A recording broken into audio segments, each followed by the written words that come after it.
warm welcome everyone to Amazing You. I am your host, Rani Tanakodi. I am a hypnotherapist and also a Mars Venus life and relationship coach and astrologer.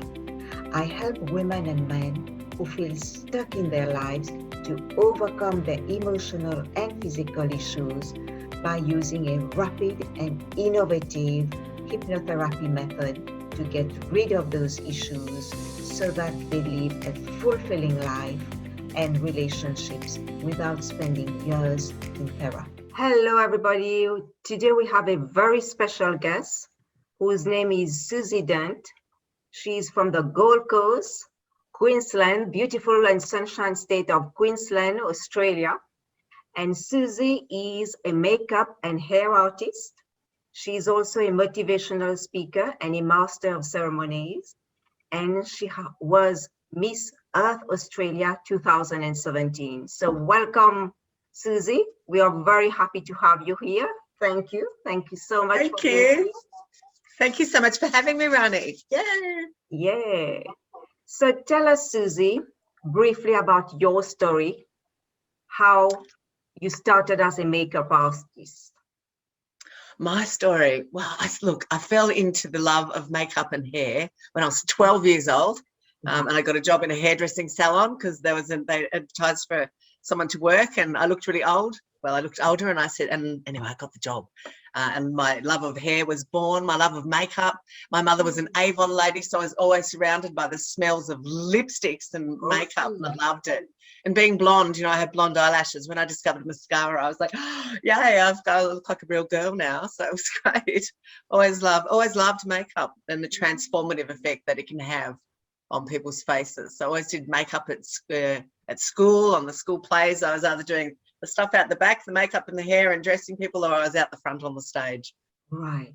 So have you always started by yourself on your own, or did you work for a company before? How did you start, Suzi? I got trained in the very first makeup school, the only makeup school in Australia, called 3 Arts Makeup Centre in Sydney. Okay. And they only took 25 people a year. When I finished my training there, which was for a full-time and a theatrical arts course, okay, which covered all aspects of makeup from stage to television to print media, all different mediums, all different makeup techniques, right, back then.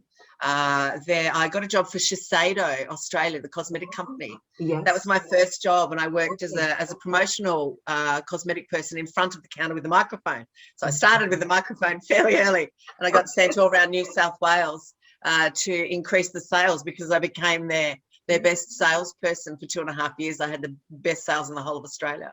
I used to tell a little lie, Rani. I used to say I was only 21 at the time. I was the youngest one they'd ever hired. Back then, the minimum age was 25 for women, so I kind of broke that little glass ceiling for women back then. Yeah. I told people I was 28 and I was only 21. And I kind of had this baby face anyway, so I looked really young. So they'd like, I'll have the whole range. So I was just, I did really well. It was great fun. It was an amazing experience. As a makeup artist, I worked on so many faces, and I made up so many different women that my skill level rose really high. My speed, I picked up my speed really fast, because that's the key to being a makeup artist. It's how fast you can do the work efficiently. So it was a really beautiful learning curve for me in sales, in marketing, and in being made me become a better makeup artist. And it was part-time as well. So whilst I did that, I was still trying to get work in film and television. And I'd get corporate work working on corporate videos. I got an agent back then, which is a booking and answering service. Back then, there was no mobile phones, just had pages, and you get paged. And when you got paged, you then had to go and find a public phone box so you could go and return your page to find out what your job was back in the olden days. And then my work just increased from there with commercials and dramas and stuff. And have you put makeup on any famous people? Have you had the opportunity to do that? Oh, absolutely. Well, I've been doing it for 37 years now. I've worked with 4 of our prime ministers, which is great fun. I get to work with important people, which is lovely. I worked on MTV for years, so I got to work with famous bands and celebrities. I've worked with most of our A-list actors. I've worked on dramas like Home and Away, which is really famous here and in Australia. Yes. Yeah. One of my episodes, I got to kill off one of the major characters, so that was great. Right. Claim to fame. So yeah, over the years, lots of people I've worked with, amazing people, amazingly creative people, and movers and shakers of my country and other countries. It's been a wonderful career that's really suited my personality really well. You know, I do pretty makeup and ugly makeup, so I'm a special effects artist. I can make it look like you've gone through the windscreen of a car, or going to a prom, you know, or a wedding. You know, I cover tattoos. I'm known as a tattoo specialist here on the Gold Coast, but I cover tattoos like for weddings. So girls who have got sleeves or on their back, I can cover their tattoos in such a way that it doesn't come off on their dresses, you know, and lasts for 5 days. So, you know, which is great. So all sorts of things. Yeah. When did you start your own business after working on television shows? When did you start to work for yourself? I started working for myself fairly early on because I realised the bridal industry was a great way to earn a regular wage on the weekends, because television back then was not as regular. It wasn't regular work. I've always been a freelancer, and freelancing is kind of one rung down from casual. At least when you're a casual, you know, you're getting set hours every week or so. But as a freelancer, you're just like, oh, is there any work? Bridal was amazing. So I started doing bridal probably in 1983, the beginning of my career. And then not too long after that, I actually opened an agency. I realized there was a big market there in the bridal industry back then for professional hair and makeup artists. A lot of women only had access to beauticians. Beauticians are great, but they're not trained in makeup like we are. They're trained in skincare and you know, hair removal and that sort of thing. So they're that side, whereas makeup artists are the makeup and the hair side, you know. So there was no agencies back then. So I started the first makeup and hair agency for professionals. I had 23 people on my books. I had the whole of New South Wales. It was the first one. I won multiple awards for my business. But I made, which was awesome, and the service that we gave, and it was really good because it then gave the general public access to a much higher quality of makeup work. So I just upped the whole industry all over the place. That was great. Oh, that's a great thing. That's a great thing to be part of that. Yes. Oh, it was. I ended up selling it to one of the I had it for 7 years. I ended up selling it to one of the girls in my business because I was moving states. Right. And you also mentioned to me a bit earlier before the show that you have your own, you said perfume? Oh, cosmetics. Yeah, I did. I started doing, I became a mad scientist, Rani. Tell us a bit about that. I started my own aromatherapy skincare, body care business. It started off with lipstick, actually. I had my own lipstick range, and I was really clever. I designed this palette that I had made overseas. It had 4 tonal colors and a gloss and a sable lip brush, right? So if you were like a pinky brown in the pinky brown family, they're putting it on you and me and that, you know, everyone. There was 4 tonal colors, so you could have a nighttime one and a daytime one. I started off with that and glosses. Learned that was kind of a mistake because Estee Lauder can afford $10 million to advertise just one lipstick. So I realized, you know, that so if you're ever thinking about doing cosmetics, give me a call and I'll talk you out of it.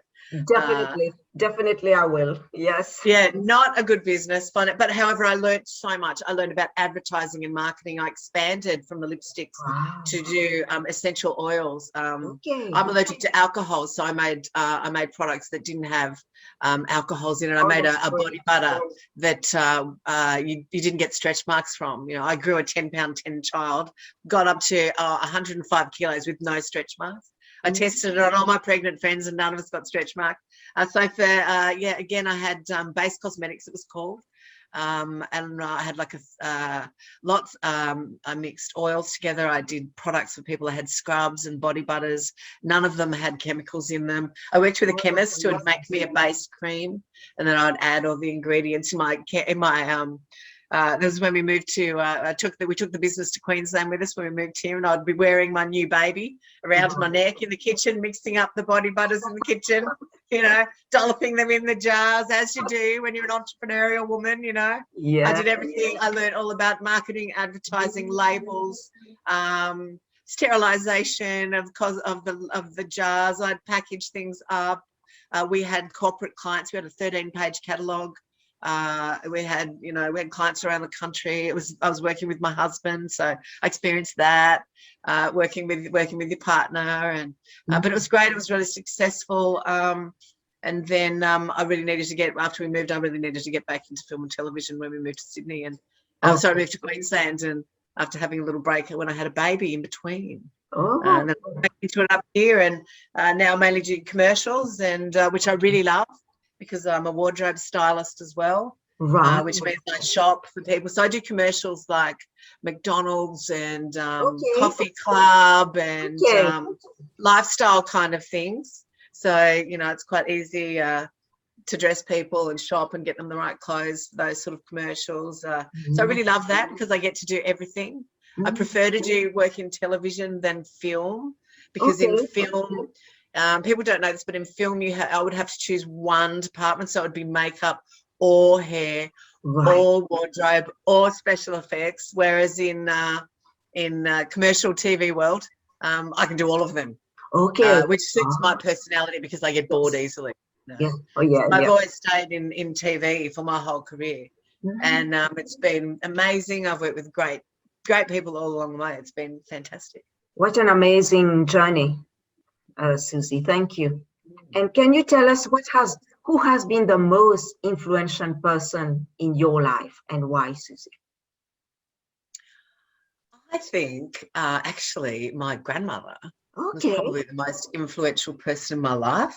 She emigrated from England as a single mother with a 14-year-old daughter. She came to Australia way back then. She bought and sold her own property. She worked hard. She taught me about working hard, about fairness. She taught me about love. Never got married. Lived as a single woman, and was very successful. So I think she would have to be, more than anybody I don't know, would be my grandmother. I'm going to mute myself for a sec. What were the qualities that you would say you really admire in her? She was tough. She taught me how to stand up for herself as a woman. She stood up for herself as a woman back then. She taught me how to stand up for myself, how to communicate, how to be not judgmental of people. She taught me a lot of things. Yeah, she taught me a lot of things, more than anybody in my life, I think. That's great. Thank you. Would you tell us what are the challenges you face in integrating work and family life?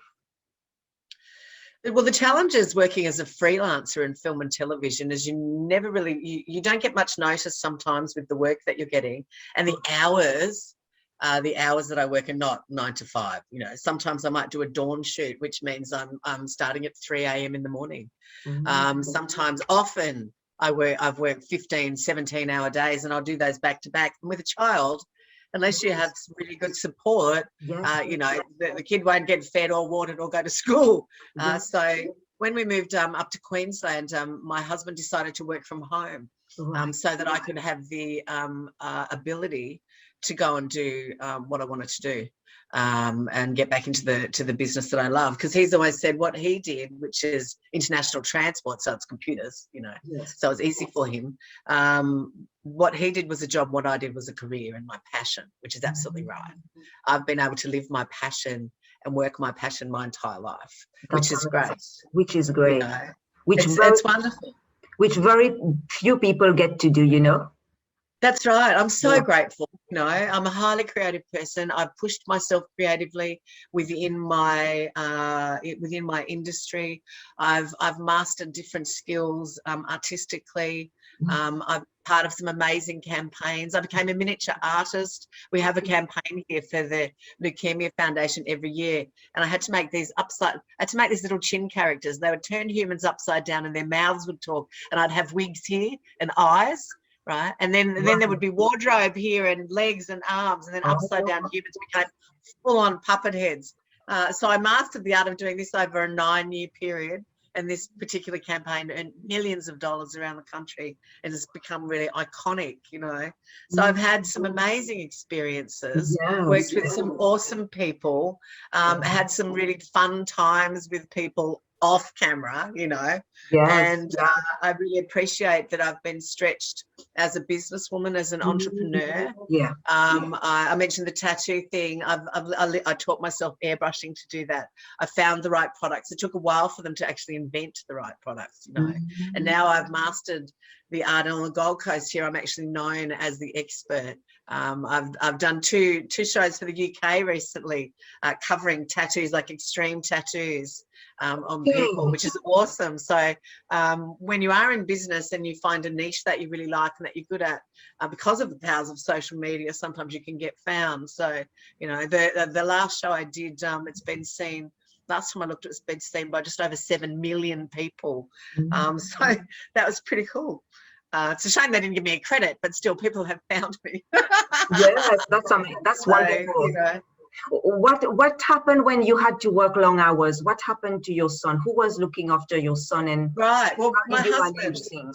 Oh, yeah, my husband. So my husband worked from home. So when we moved up to the Gold Coast, we bought a house that we could, turn into part of it as a factory. So because we came up here with a 1-year-old.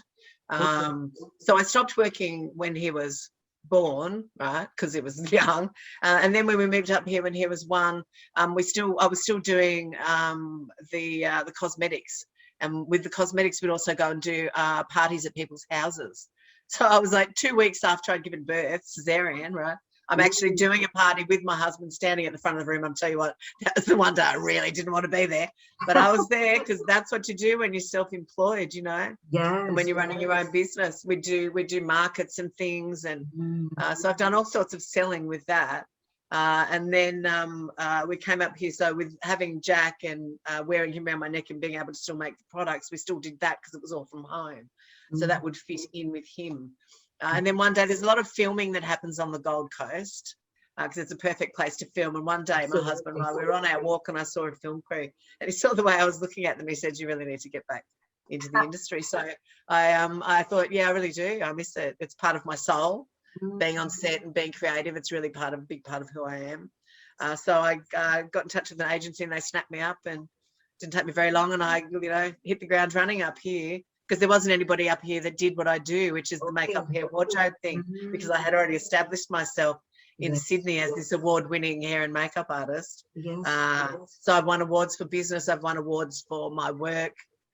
I've been published all around the world in magazines. I do avant-garde hair work, which is like avant-garde clothes that look good on the catwalk that you wouldn't wear anywhere. That's what I do with hair. So I have these amazing, huge, arty hair things that have been published in magazines, in hair magazines around the world. So I've been able to tap into all these aspects of my creativity.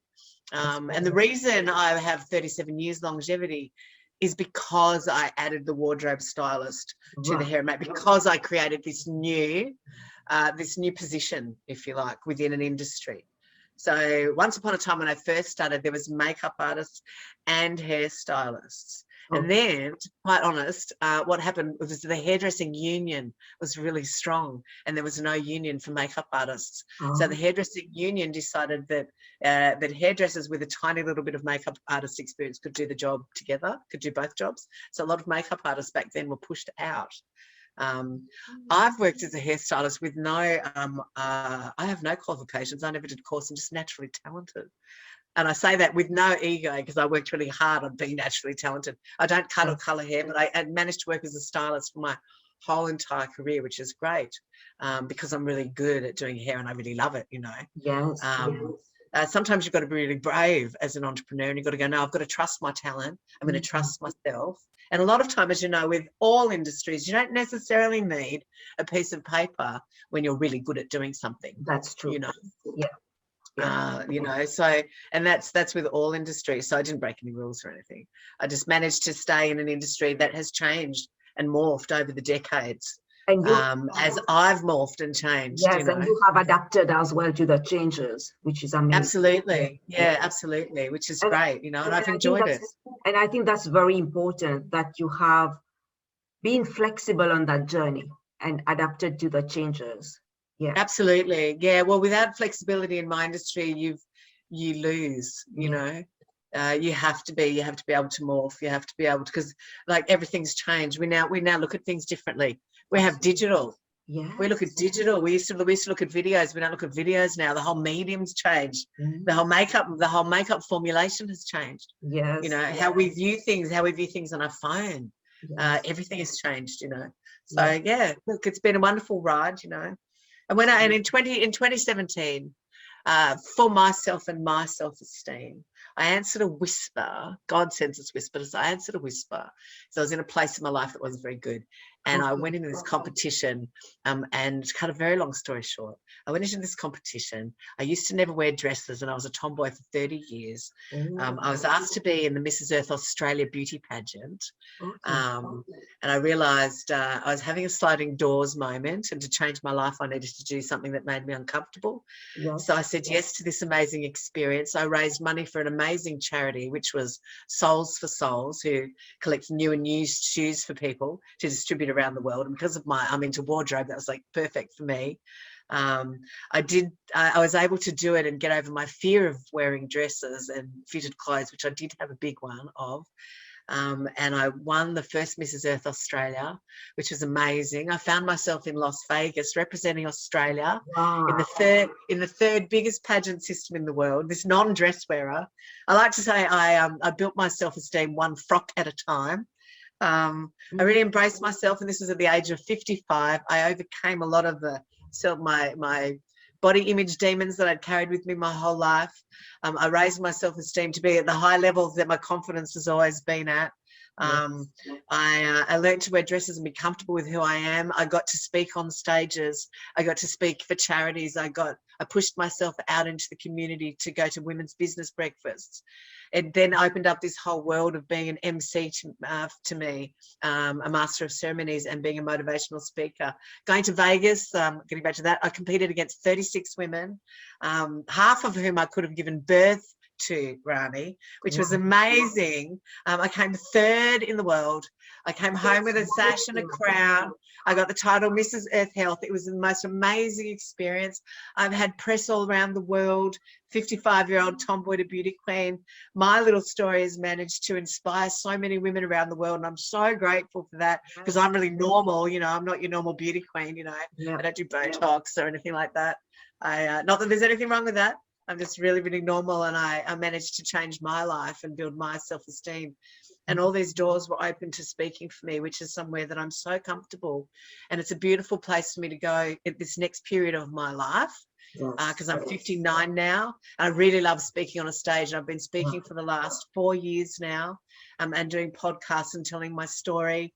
It's an amazing journey. And I have great stories to tell, and I've been connecting with people all around the world, which is wonderful, and with you through the 30-Day Miracle Challenge that we're a part of, with James McNeil. And I've been learning and growing for the last few years, and it's just been the most amazing ride, because life is just awesome.